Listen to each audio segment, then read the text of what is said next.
Assalamualaikum warahmatullahi wabarakatuh. Selamat pagi anak-anak. Apa kabar semuanya? Ibu harap kalian sehat walafiat. Sebelum itu ibu mengucapkan minal aizin wal faizin. Mohon maaf lahir dan batin. Apakah untuk pembelajaran hari ini ada yang tidak hadir? Oke, baik. Alhamdulillah. Semangat untuk belajar jika hadir semua. Untuk pembelajaran hari ini kita laksanakan online terlebih dahulu ya anak-anak. Minggu depan insya Allah kita akan pembelajaran tatap muka. Pertemuan minggu kemarin kita sudah mempelajari materi puisi. Sekarang kita membahas materi teks eksplanasi. Sebelum itu, Ibu akan membacakan tujuan pembelajaran hari ini. Yang pertama, peserta didik diharapkan mampu menganalisis struktur dari kebahasaan teks eksplanasi. Yang kedua, peserta didik diharapkan mampu memproduksi teks eksplanasi secara lisan atau tulis dengan memperhatikan struktur dan kebahasaan. Yang ketiga, peserta didik diharapkan mampu menyusun teks eksplanasi dengan memperhatikan struktur dan kebahasaan. Itu tujuan pembelajaran kita. Kalian pernah mendengar apa itu teks eksplanasi? Biasanya kita pernah mendengar atau menjumpai teks eksplanasi di suatu berita, televisi, radio, koran, ataupun media lainnya. Apa sih yang menarik dari fenomena di sekitar kita? Banyak anak-anak, dari fenomena kebanjiran, fenomena kebakaran, fenomena tsunami, tanah longsor, dan banyak sekali kalian bisa menjumpai di sekitar kalian. Lalu hal apa saja sih untuk menyusun teks eksplanasi ini? Kita akan belajar mengenal teks eksplanasi. Teks eksplanasi merupakan sebuah karangan yang berisi penjelasan-penjelasan lengkap mengenai suatu topik yang berhubungan dengan berbagai fenomena, baik fenomena alam maupun fenomena sosial yang terjadi di kehidupan sehari-hari. Teks ini bertujuan untuk memberikan informasi sejelas-jelasnya kepada pembaca agar paham atau mengerti tentang suatu fenomena yang terjadi. Inti teks eksplanasi tersebut fenomena yang hangat diperbincangkan di kalangan masyarakat, fenomena yang valid dan fakta. Memahami informasi dalam teks eksplanasi ini disamakan dengan teks menceritakan prosedur atau proses terjadinya fenomena. Dengan teks tersebut, pembaca dapat memperoleh pemahaman mengenai latar belakang terjadinya fenomena secara jelas dan logis. Teks eksplanasi menggunakan banyak fakta dan pernyataan-pernyataan yang memiliki hubungan sebab akibat atau kausalitas. Namun, sebab-sebab atau akibat-akibat itu berupa sekumpulan fakta menurut penulisnya. Mengidentifikasi struktur teks eksplanasi. Yang pertama ada identifikasi fenomena atau phenomenon identification, yaitu mengidentifikasi sesuatu yang akan diterangkan. Hal itu bisa terkait dengan fenomena alam, sosial, budaya, dan fenomena lainnya.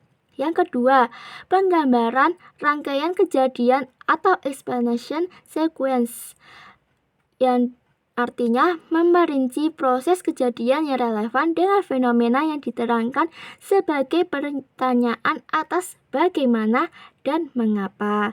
Yang ketiga, ulasan atau review berupa komentar atau penilaian tentang konsekuensi atas kejadian yang dipaparkan sebelumnya. Ada sebagai teks yang berisi paparan proses, baik itu secara kausalitas maupun kronologis. Teks tersebut menggunakan banyak konjungsi kausalitas ataupun kronologis. Yang pertama ada konjungsi kausalitas. Antara lain ada kata sebab, karena, oleh sebab itu, oleh karena itu, sehingga.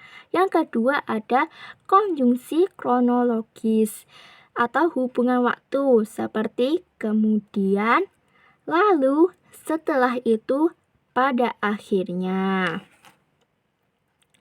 Itu termasuk kaidah kebahasaan teks eksplanasi. Lalu di sini ada memproduksi teks eksplanasi. Menentukan pola pengembangan dalam menulis teks eksplanasi. Yang pertama ada pola pengembangan sebab akibat. Dalam hal ini, sebab dapat bertindak sebagai gagasan umum, sedangkan akibat sebagai perincian pengembangannya. Namun demikian, dapat juga terbalik. Akibat dijadikan sebagai gagasan umum, maka perlu dikemukakan sejumlah sebab sebagai perinciannya. Persoalan sebab akibat sebenarnya sangat dekat hubungannya dengan proses. Jika disusun untuk mencari hubungan antara bagian-bagiannya, proses itu dapat disebut proses kausalitas. Yang kedua ada pola pengembangan proses. Proses merupakan suatu urutan dari tindakan-tindakan atau perbuatan-perbuatan untuk menciptakan atau menghasilkan sesuatu atau perurutan dari suatu kejadian atau peristiwa. Untuk menyusun sebuah proses, langkah-langkahnya adalah sebagai berikut. Yang pertama, mengetahui perincian-perincian secara menyeluruh. Yang kedua, membagi proses tersebut menurut tahap-tahap kejadian.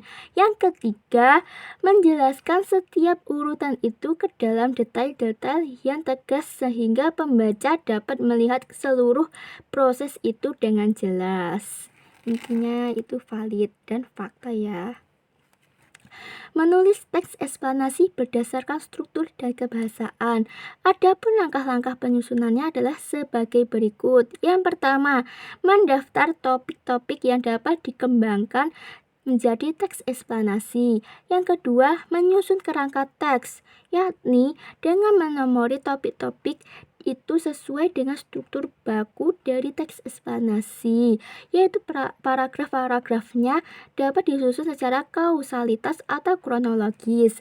Yang ketiga, mengembangkan kerangka yang telah disusun menjadi teks eksplanasi yang lengkap dan utuh dengan memperhatikan struktur bakunya, identifikasi fenomena, proses kejadian, dan ulasan. Dalam tahap ini, kita harus menjadikan topik-topik itu menjadi kalimat yang jelas. Yang keempat, menyunting teks eksplanasi yang ditulis teman.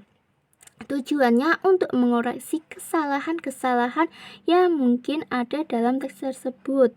Misalnya berkaitan dengan isi teks, struktur, kaidah kebahasaan, dan ejaan atau tanda bacanya. Di sini ada video teks eksplanasi tentang banjir. Ibu akan menayangkan video ini.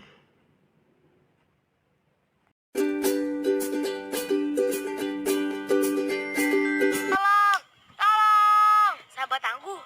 Kenapa ya di negara kita sering terjadi banjir? Yuk kita cari tahu. Tahukah sahabat, Indonesia memiliki lebih dari 5.500 sungai induk dan 600 diantaranya berpotensi menimbulkan banjir. Banjir pada dasarnya disebabkan oleh 3 hal. Pertama, kegiatan manusia yang berdampak pada perubahan alam. Kedua, peristiwa alam seperti curah hujan sangat tinggi, kenaikan permukaan air laut, dan lain sebagainya. Ketiga, degradasi lingkungan seperti hilangnya tumbuhan penutup tanah, pendangkalan sungai, penyempitan alur sungai, dan sebagainya. Dampak banjir sendiri cukup mengerikan sahabat tangguh. Merusak gedung-gedung, jalan raya, maupun tempat tinggal. Selain itu, banjir juga dapat menimbulkan erosi, bahkan tanah longsor, serta pencemaran lingkungan. Tak hanya itu, kotoran dan binatang yang terbawa air banjir dapat menimbulkan berbagai penyakit seperti diare, infeksi saluran pernapasan, hingga penyakit kulit. Hal yang harus kita lakukan ketika terjebak banjir adalah jangan takut dan panik. Matikan aliran listrik di rumah atau segera hubungi petugas untuk mematikan aliran listrik di wilayah yang sedang terkena bencana.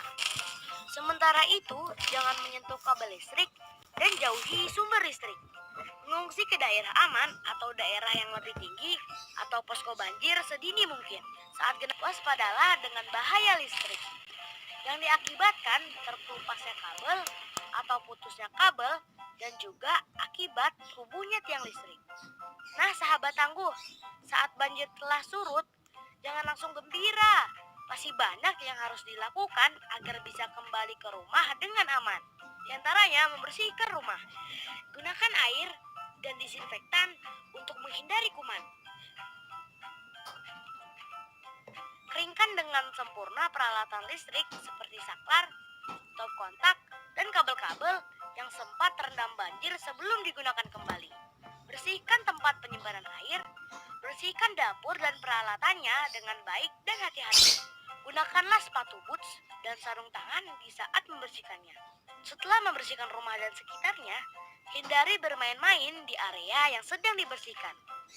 Jangan lupa menjaga keseimbangan lingkungan dengan menanam pohon.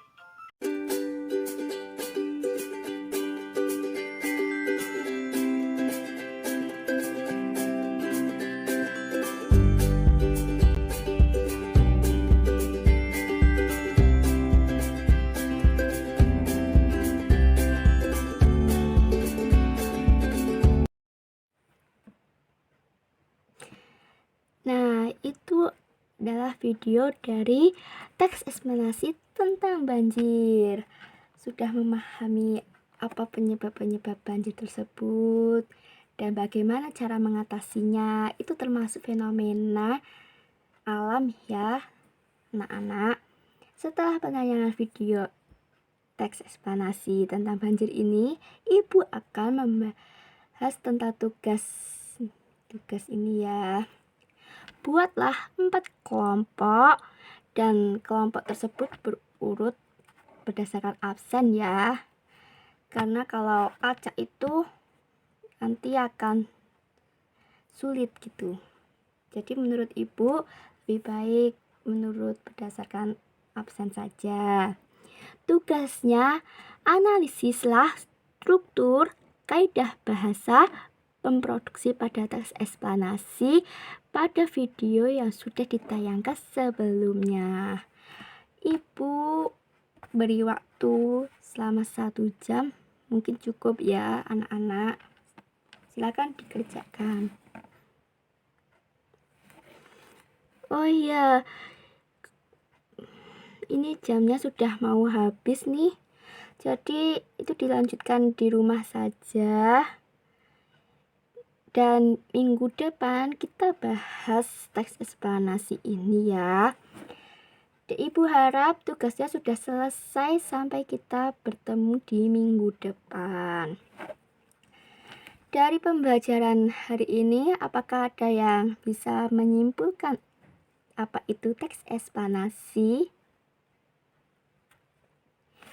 Ya, kesimpulan pembelajaran hari ini adalah teks eksplanasi merupakan sebuah karangan yang berisi penjelasan-penjelasan lengkap mengenai suatu topik yang berhubungan dengan berbagai fenomena, baik fenomena alam maupun sosial yang terjadi di kehidupan sehari-hari.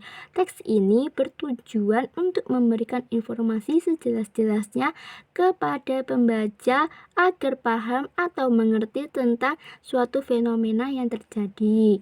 Dalam penyusunan teks eksplanasi harus memperhatikan struktur, kaidah kebahasaan, dan memproduksi pada teks eksplanasi ini.